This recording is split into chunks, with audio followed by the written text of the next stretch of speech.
Mothers, we've all got one, and mental health. Take your broken heart and turn it into art, said Carrie Fisher, Princess Leia. She was an addict and bipolar. We live in a bipolar world, and we need to get into rhythm with it, otherwise we're going to suffer a ton. Night, day, black, white, happy, sad, dead, alive. Everything has its season. We're seasonal on this planet. Please take what you want, leave what you don't. My name is Poppy. I'm a psychotherapist, psychologist and coach, and I've got 30 years practice globally working with humans. I also know about mental health because I have it. Everybody has mental health. You've got mental health and physical health. You cannot separate the two. The mind is a switching station for the body. They're connected. So whilst we've got, extremes, we're all on the gradient of everything. Severe, enduring mental health issues. Horrific experiencing for people who know people who suffer and for the people who suffer. Hospitalization, suicidation, is that a word? Suicidality, and actually acting on it, which, by the way, is a personal choice. Painful one, personal one. Nothing we can do if somebody's resigned to taking their lives. Let's give people the autonomy to do what they need to do to survive what they need to survive. The other end of the spectrum, doubt and worry, neither of which are particularly healthy. So when we say they have mental health, any human on earth has it. So we get to be careful with giving psychotic people and so on the monopoly on mental health. It's the thing we all get to be healthy with.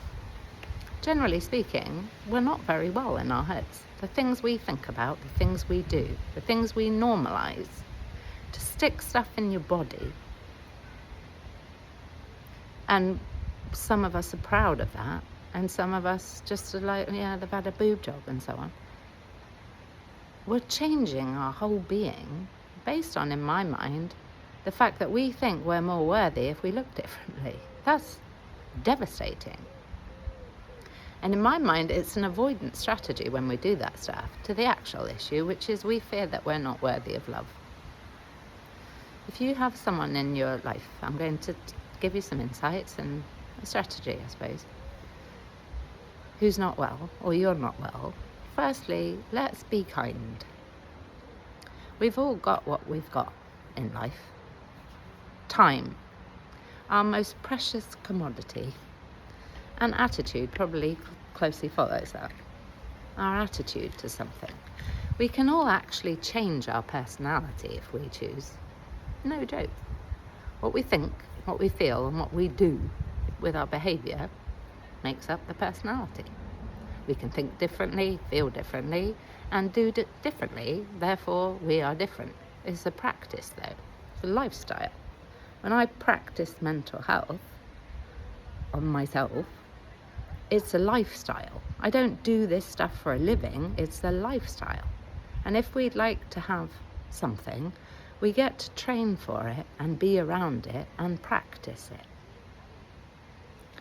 If you've lost someone, if you feel like someone might lose you, if you just worry a bit and get distracted and, you're not at your best, wherever you are in it, me too, I've been there. And I celebrate the fact that we're talking about this more and more. I have felt on many occasions when I've been at my most vulnerable, alone. Have you? We're tribal. I can't press that point enough. I remember when I was depressed once, my ex-boyfriend, he said to me, what's super sad here is you're suicidal. And next door, this far between you and her, she is suicidal next door. And yet neither of you will see the other because you're isolating. You're so depressed and so ashamed and judging of yourself that you both need each other as a lifeline and you will not move towards one another. We don't need to fear mental health. We don't need to fix someone's mental health. There's always a blessing in something, in my view. No matter how bad and devastating life can get, we can always do something with it. Take your broken heart and turn it into art. That doesn't excuse the pain and the devastation, or the anger and the shame and the everything. However, what can coexist alongside something else is another thing, which might be that we get to look at someone or our history and say, what legacy have they left me with that might be life-giving for you or for someone else? We can be a warning, or we can be an inspiration, or, as I've said, we can be both. What legacy would we like to leave behind? Who said that? Maya Angelou. Your legacy is every life you've touched. How do we touch other people's lives? What signature, energy signature, do we leave people with? It's a very good indicator of our state of mind, what we leave people with. You can look around, the way people walk and talk, the way you move, the way you interact, your eye contact determines how people see you and what you get, for the most part, from other people. What we think about, we bring about. Would you like to be? Do you feel worthy of being healthy, wealthy, and wise? Wealth is very subjective, obviously. So we get to take the good stuff and the bad stuff and create something that we would like to bear fruit. Life is seasonal. Planet Earth. Wow. Welcome to the human race. This shit's hard. What can we do with it? I would say, most importantly, we get to be angry, and we get to be sad, and we get to be hopeful, and we get to be connected, primarily. If we don't have each other, we go mad or die. I've said it so many times. A technique can be role reversal. Actually, to reverse roles with someone else, it doesn't excuse it if someone's been terrible and really hurt you. It doesn't excuse it. However, it might give you some oxygen amongst the emotion to consider for a minute. If you were them in their shoes with their history, and you may not know their history, what it might be like to be them. And you might be thinking, well, they never thought about me. Good.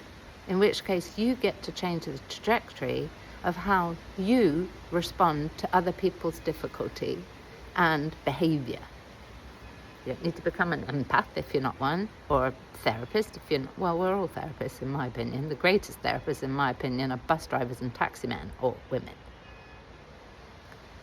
What would you like to do with it now is what's important in my mind. So a technique can be role reversal. What would it be like if you just for 1 minute sit in their shoes? If you remember what they look like, or you do, is sit how they would sit, with your back straight or hunched over, or however it is. Just do this for yourself, for your heart. How do they move? How do they talk? You get to do life your way, my love.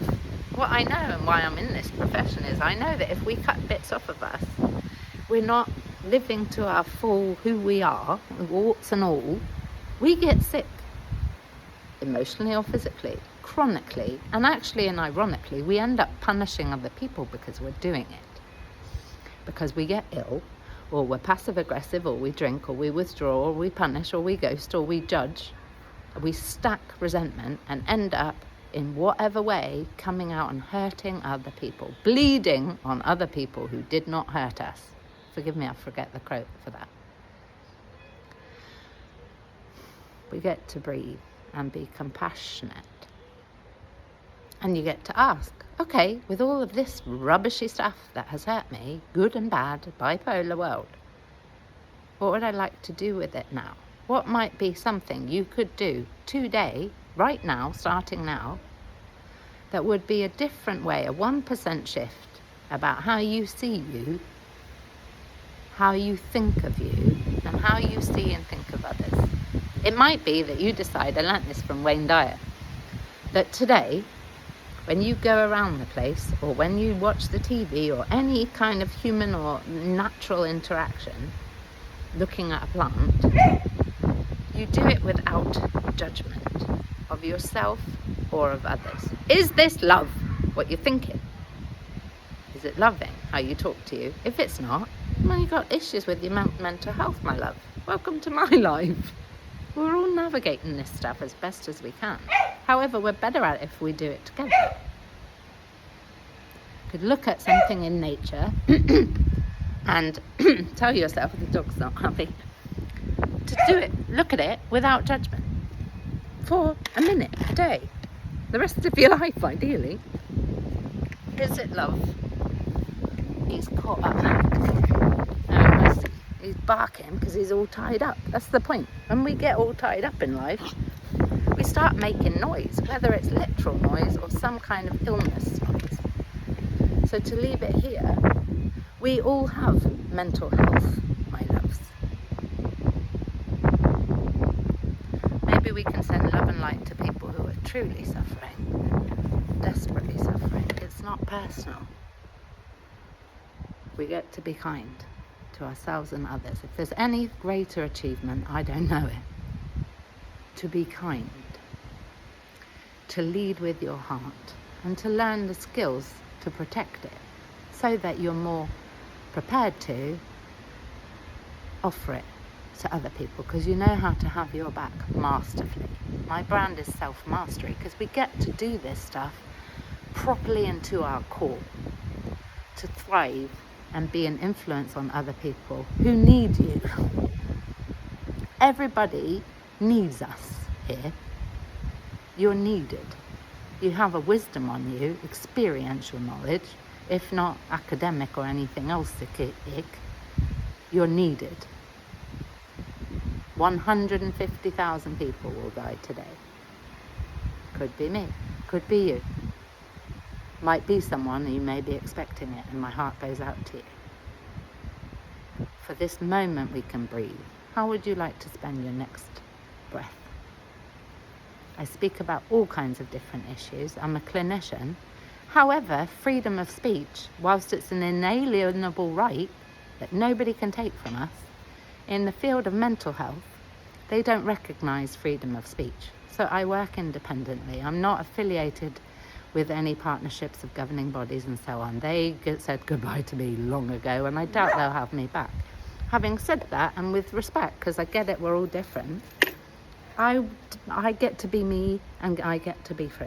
And anybody that suggests I cannot be, I've done time being nice and caught up and oppressed and suppressed. It nearly killed me, and I hurt a lot of people because I allowed it, so no more. Here I am. Sending huge love.